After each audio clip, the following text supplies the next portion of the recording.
The Institute of World Affairs at the University of Wisconsin-Milwaukee presents International Focus, a weekly discussion of the people and events behind today's global headlines. Support provided by Milwaukee Public Television and the UWM Center for International Education.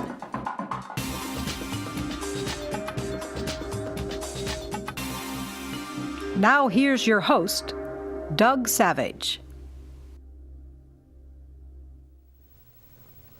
Welcome to International Focus. Every 3 years, the Program for International Student Assessment, PISA, tests 15-year-old students from schools worldwide in reading, math, and science. In the latest report, out of 65 countries tested, U.S. students ranked 36th. Some analysts point to this and similar results on other international benchmarks as evidence that U.S. schools are failing our kids, fueling calls for various kinds of major educational overhauls.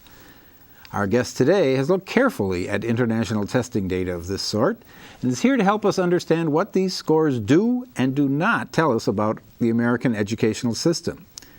William Schmidt is a University Distinguished Professor and co-director of the Educational Policy Center at Michigan State University. His current writing and research focus on issues of academic content in K-12 schooling, teacher preparation, and the effects of curriculum on academic achievement. He's also concerned with educational policy related to mathematics, science, and testing in general. William Schmidt, welcome to International Focus. Thank you. It's nice to be here. Well, I'd like to start, if I could, going back 30 years. Under President Reagan, he commissioned a study of American education in 1983. And let me just read one of the opening conclusions the report came to, saying, quote, "If an unfriendly foreign power had attempted to impose on America the mediocre educational performance that exists today, we might well have viewed it as an act of war. As it stands, we have allowed this to happen ourselves." So apparently this hand-wringing over the state of U.S. education is not a new phenomenon. No, it's been around for some time, and various reports keep being produced to suggest what the problems are. But I think we've made some real progress within the last 10, 15 years, both through the PISA study and through the study called TIMSS, the Third International Math and Science Study, which has been changed now to be called the Trends in Mathematics and Science Study. And I think through those studies, which carefully look just beyond the horse race part as to which country does better, to what it is that these countries do in their educational, in their provision of education, we can learn a lot about why we seem to be different and why we seem to be in the predicament that we are. Well, I referenced the PISA testing in the opening. I wonder if you could tell us a little bit about just the mechanics of it, how it works, who does it? Sure. It's done by the Organization for Economic Development, which is an international organization housed in Paris. And they set out and get countries to join in on this testing routine. Each country is responsible for collecting its own data, but according to very special regulations and rules that dictate how they're to draw their sample, and they cannot cheat by choosing only the select groups and schools. And so there's a lot of rules and regulations as to how the sample is drawn. PISA does a very special kind of a thing. They don't sample classrooms within countries, within schools. What they sample, they'll sample a school of 15-year-olds, and then they'll draw a sample of all the kids that are 15-year-old, no matter what class they mean, whether they're in 7th grade, 8th grade, 9th grade, 10th grade, they just draw the sample of 15-year-olds. And they then administer questionnaires and a test. And the test, I think, is somewhat interesting because it's different from the Third International Math and Science Study because it's an applied test. It tries to measure how children can take the knowledge they acquire in school and then use it to solve mathematically oriented problems. So, in fact, some of the defenders of American mediocre scores have said that may be part of the problem, isn't it? American students are used to filling in bubbles on sort of standardized tests, and this asks them for a different kind of skill, doesn't it? Well, the response mode is the same. They still fill in bubbles, but it's sort of taking what they may have learned, like how to solve an algebraic equation, and they first have to figure out what the equation is from a more a problem phrased more in terms of real-world issues. So yeah, that is different from a straight test of whether they know how to solve an algebraic equation, for example. And that's what's made it interesting. The TIM study that I referred to measures more what comes directly from schooling. That is, it's a test like you would expect to get if you were in 8th grade, 9th grade, or something of that sort. The Pisa one is a bit different, and it's always been noted that it is different. And one of the questions is, well, why? What difference does that make? Does that mean, is it more difficult? Do some kids do better on one versus the other? Those are the kinds of questions that the Pisa results can raise. So you mentioned the horse race aspect of it, like, oh, we've moved up 2 notches, or someone else has fallen down 2. That can be used very politically. And let me read you a couple of quotes and just get your response. After the most recent data came out, Randy Weingarten, who is president of the American Federation of Teachers, said that it's abundantly clear that decades-long focus on hyper-testing of students, sanctioning teachers, and closing schools has failed to improve the quality of American public education. Now, the Freedman Foundation, which is a very pro-student or school choice entity, has taken a different take on it. Looking at the same data, they said Sweden has guaranteed school choice for all students since the early 1990s. An increase in the share of private school students by 10 percentage points is associated with an improvement of mathematics performance corresponding to about 5 percentiles in the test score distribution. So I guess the point is that this data can be used for purposes other than just sort of the kind of a hard-eyed, clear-eyed analysis that your office might do. That's for sure. It's when these studies are done, that's actually one of the difficulties. As a statistician, I would say that is a difficulty because it's very difficult in a cross-sectional. You go in and take a set of data at a given point in time, and you don't have a measure before, so you don't know what the change has been. And so you can ascribe to the achievement anything you want, because anything that's been measured, you could just say, well, it's related to that. And of course, most of that is just political hype to accomplish some goal. More careful analysis, though, I think, does reveal some of the real serious issues that this raises. So one of the things that often gets overlooked, I mean, the headlines may go so far as to have the ranking in that horse race, right, but there are variations within countries that I think can be very illustrative as well. Oh, very much so. In fact, actually, I don't think most people realize this. The largest variation in student performance is within countries, not between countries.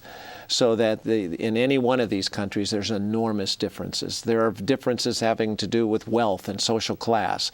There are differences with respect to minority groups. That's one of the things that within a country, given those data, you can use them to sort of better inform yourselves about what the issues are. For example, worldwide, and this fits in with the current concerns in society about the gap, the income gap, and what it's doing is, and there's enough data to show that that's quite supported by the gaps in the schooling system.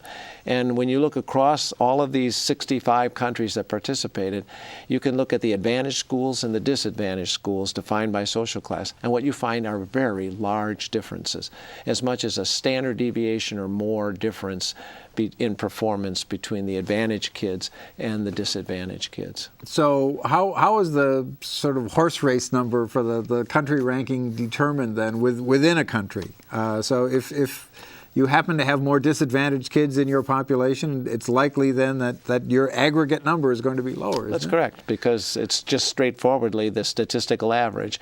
The data are carefully collected. There are weights assigned to make sure that the sample does represent the country as a whole. And yes, you're right. I mean, the demographics of a country does influence, obviously, the performance, because it is nothing more than a mean.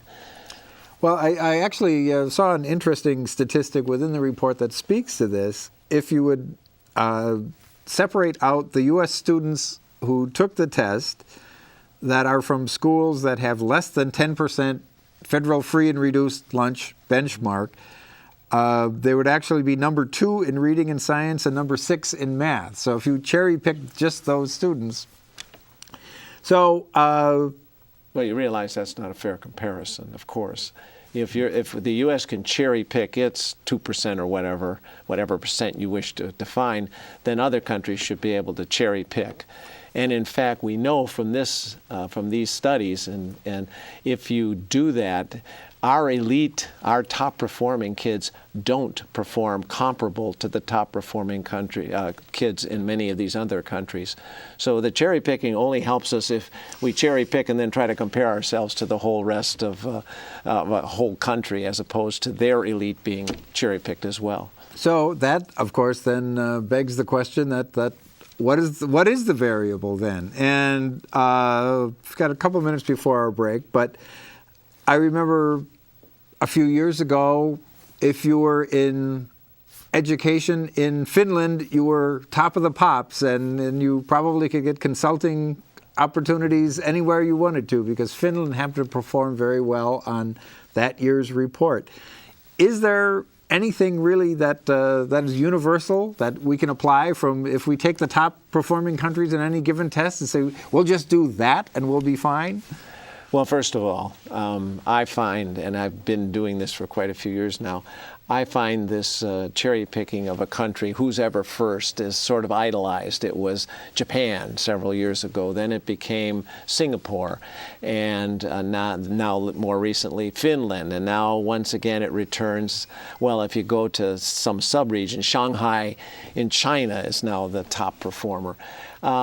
That's ridiculous to do that as a way of learning about what this means. I think what needs to be done is to take a set of top performing countries, analyze them as a collection, so you get away from the idiosyncrasies of a given country and learn what seems to be in common across those multiple countries that perform particularly well. And yes, we've learned a lot about that. And this is where you've got two things now coming together.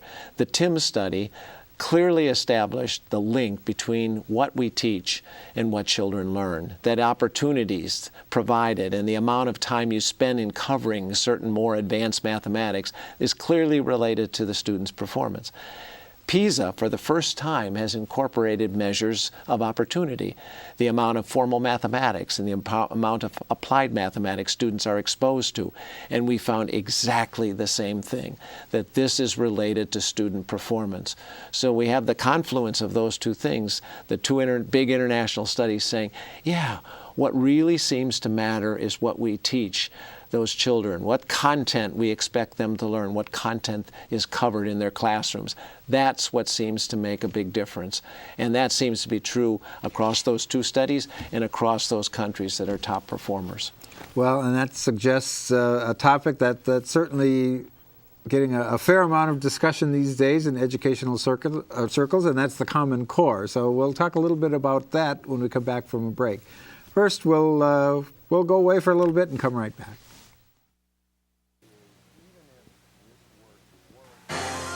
The Institute of World Affairs presents our community with a range of public programs relating to global issues, U.S. foreign policy, and the world economy. For more information about the Institute of World Affairs, call 414-229-3220 or visit our website at www.iwa.uwm.edu.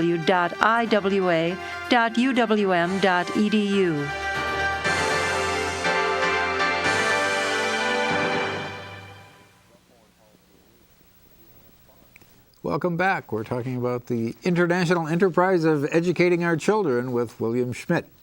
So just before the break, we touched on Common Core. How does that debate factor into all of this? Well, it does, and it's very important, that connection, because I think it gives some credibility to the Common Core. That, well, actually, maybe we should just take a step back for some of our viewers who may not be familiar with that as a label, what it means. What is the Common Core? Well, as a result of the other international studies that have preceded this one, we learned very clearly that the expectations we had for our students in mathematics weren't particularly challenging, and they weren't focused, and they didn't really fit together. They were not well placed. Mathematics is very hierarchical in its structure, and therefore some topics must precede other topics. Well, that wasn't the case, we learned, for the U.S., and we learned in these top achieving countries that was the case. So based on those principles, a set of the Governors Association and the chief state school officers, like the superintendent of education for a state, got together, brought some experts together, and they developed a set of mathematics standards, which then were available for states that wanted to adopt them. That's why they're called the Common Core. They're internationally benchmarked. They're well done. I've done the analysis, having done the original work, and they're very consistent with those top performing countries. They have expectations. There's no pedagogy involved or recommended. It's a matter of, in third grade, these are the 10 things that you're supposed to teach all children. And it progresses in a coherent fashion. And those then standards were adopted by, well, it keeps changing a little bit here and there, but it's about 45 of our states plus the District of Columbia have decided that they think this is a good idea, to all those states have the same expectations for all of the children, no matter where they live. And yet they've become controversial. So what are the opponents saying? Well, the main opposition to it is that it's supposedly a federal system, and our educational system is supposed to be local. That's not true. These standards were developed not by the government. The federal government had nothing to do with this. They were developed, as I said earlier, by the governors and the chiefs. And so it was developed, and states chose to be involved or not. Every state had to go through its own procedures, its own process for adoption, through its legislature, the governor, whomever, and they then decided whether to adopt or not. So that's just smoke and mirrors type talk. And it's certainly some sort of Common Core is very common globally, isn't it? Interestingly enough, for the U.S. in those earlier comparisons, what we did in mathematics in particular, in science too, was quite different from the rest of the world. And I think that was one of the reasons why we were doing quite poorly. And you might say to me, why hasn't it changed? Well, the Common Core are only now being implemented. Secondly, it takes time because the system is used to that kind of looser teaching of things and teaching them out of sequence. And that's confusing to students, and I think that has had a strong role in our poor performance.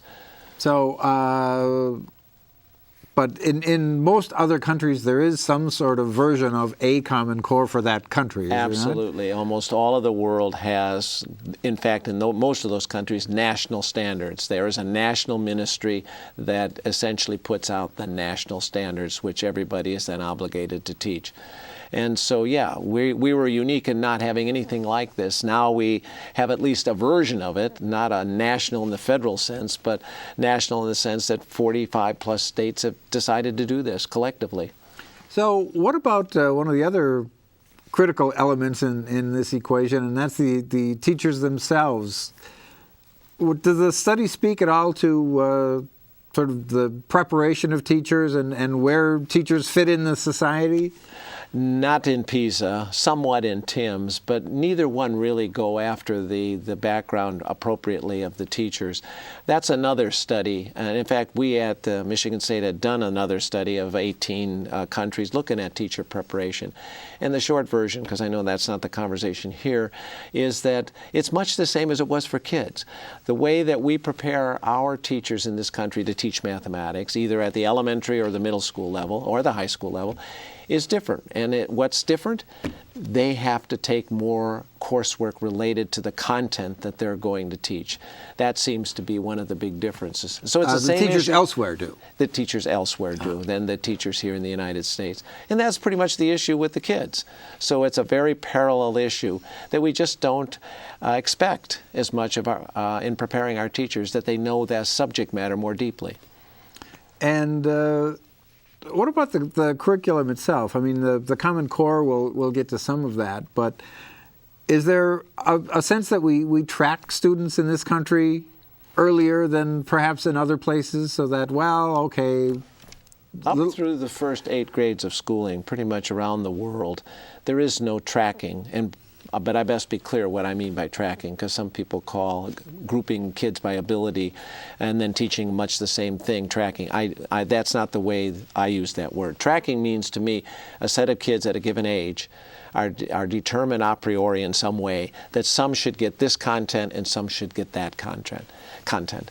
Here in the United States, we do that in mathematics. About 7th grade, we start tracking children across this country in terms of some go into what's called arithmetic, stay with more arithmetic, some go into what's called pre-algebra, and some are allowed, the elite kids, to go into algebra. It's a practice that's been in this country for a long time. It is truly a ill-informed and bad procedure. It simply takes and gives a slight advantage to the kids that get the best out of that, the top track, at the expense of the kids in the lower track. And in the rest of the world, this kind of tracking doesn't really occur till sometime in high school when it's more career-oriented. But for some reason, we've come upon that practice in the United States. And the Common Core now, by the very choice of words, says that shouldn't be, that all kids at 8th grade should be having the same basic curriculum. And it's defined at that grade as to what that is.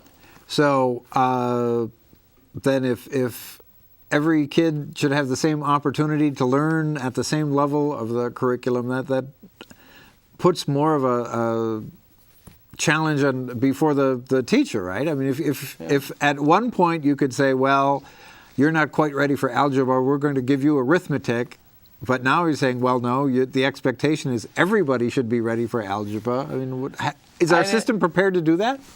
Probably not, but should it be? Probably so. Why do I say that? Because in the rest of the world, that's the way it is.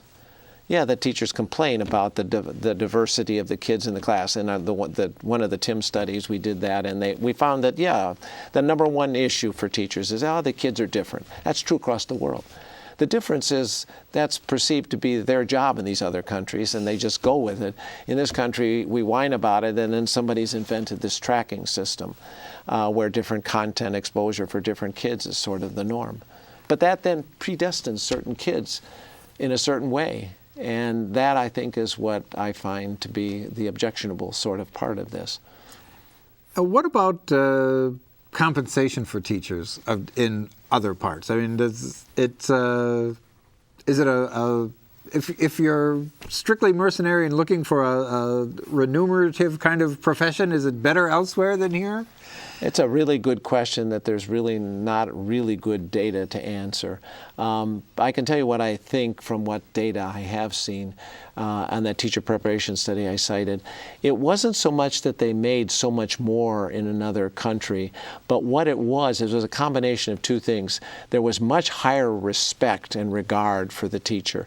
Secondly, the gap, and this comes right back to the issue that being talked about right now in the press and in the public about the income gap in this country, that the gap in those countries between the teacher and other professionals was not anywhere near as large as it is in this country between, a teacher and then people that are CEOs or other professionals, doctors, and that the gap here is huge. There it's a much smaller gap, so there's not as much discontent. Well, so bottom line, I guess, if we go back to the Nation at Risk report that President Reagan commissioned, which came up with the sort of houses on fire scenario, what do we think of the state of U.S. education? I think we're at a precipice where if we do what we can do and do it right, that is, implement this Common Core and take seriously the preparation of our teachers, I believe we're at a point that we could just go forward and really change the educational system for our kids, which I think is so fundamentally important. We're failing them. They're not failing us. It's us adults that are simply leaving them, to fall behind. So we're there. We can be there. We have a curriculum in place that is world class. This Common Core is taking us in the right direction. It's hard. It will be hard to implement it. We need to help the teachers get there. We need to prepare teachers with a stronger background in mathematics to teach these courses. But that's what we know now. All the other stuff you hear about, yeah, it might make this much difference. These two make that much difference. So that's where we should place our efforts. And if we do, and if we're successful, we're going to make life better for a lot of these kids. We'll make them more competitive in this world that, as we now know, it's a worldwide economy, and therefore we're competing with kids in China, and there are a heck of a lot more of them than there are of kids in America. So let's say we leave here today and you receive a call from Arnie Duncan who says, William Schmidt, what do we need to do? What are sort of the next steps to achieve this vision of yours? Well, I've actually had the opportunity to once tell a president what to do that, Clinton, and they tried to do some of this. I would say to the secretary, we have the curriculum, and we need to support that. What we need now to do is to fix our teacher preparation system. But that's a state issue, so it probably has to go back to the states to begin to look at how they certify teachers and what they require of that certification. That would be one thing. And I think we also have to support the teachers that are there right now, providing them with some kind of background and help so that they can teach what they've not taught before. The demands at the middle school, for example, in 6, 7, 8 are much higher in terms of knowledge of the content in math. And so we have to help those teachers get to that point. Okay, those are the two big things I would suggest. Well, good advice. We'll leave it at that. William Schmidt, thank you for being with us. Our viewers, we'll see you next time on International Focus. Thank you.